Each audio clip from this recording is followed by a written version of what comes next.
Pampan launch new decks, drops already. From the post of Cointelegraph, The Future of Money. Written by Alex O'Donnell. Okay, so credit to Alex O'Donnell and Cointelegraph.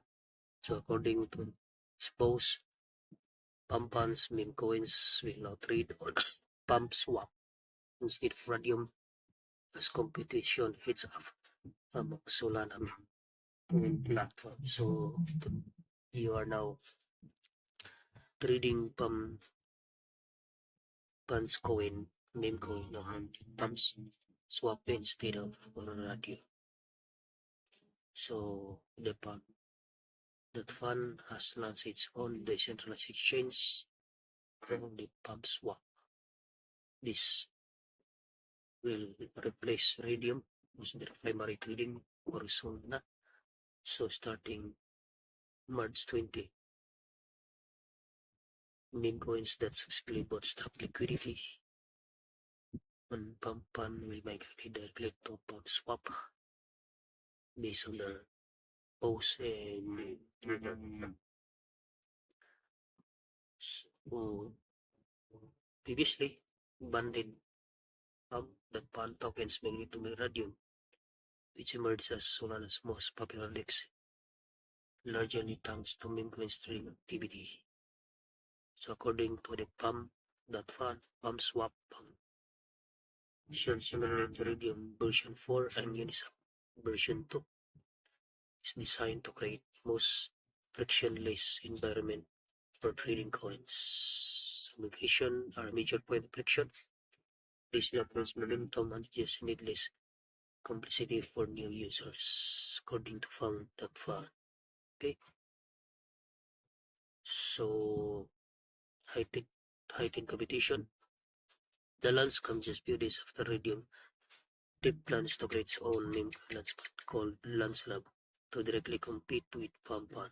Okay, so the Pumpan and Radiums had their competition. The Pumpan create their own decentralized exchange, while the Radium also try to create their own meme coin launchpad. So this is the competition. We will competition because users win at the video. So according to Alon, one of the Pampas founders, will told Cointelegraph on March 20. So other upstart protocols, those that fund, fund naming, or meme, and Pumpkin are also vying for a share of Solana's coin market.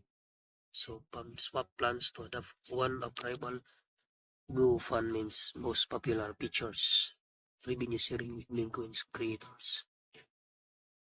So a percentage protocol revenue will be shared with coin creators, according to Pump.fund said. If it succeeds, $1 million will go toward aligning creators with their communities and incentivizing higher quality lenses. Declining meme coin activity. So based on the report of the Cointelegraph on February 27, successful meme coin lands on one were down 80% from January highs after a series of meme coin scandal called sentiment among retail traders. Of course, so they had to avoid those rag meme coins to still grab the investor attention. So Phantom Sabri's daily revenue declined from more than 4 million in January to around 1 million as of mid-March, according to Fund expropriation data from DeFi Llama. So meme coins drove explosive growth on Solana in 2024 and achieved total value unlock, increasing from around 1 billion to 9 billion that year. So the Radium was of the biggest beneficiaries of the daily volumes from 245 million to 2 billion over the course of 2024. So along the 1 year course in 2024. Then in January, Radium launched a leverage feature trading platform bid to challenge Jupiter and other taxonomy 5 protocol. Okay, so what we have learned is topic the farm.farm will launch their own decentralized exchange, while the Rhodium also launch their own meme coin launchpad. So this is the competition in the world of meme coins based on the Solana ecosystem. So I hope you learned something today, and don't forget to like, share, and comment, and of course subscribe my channel Crypto Joel. Thank you.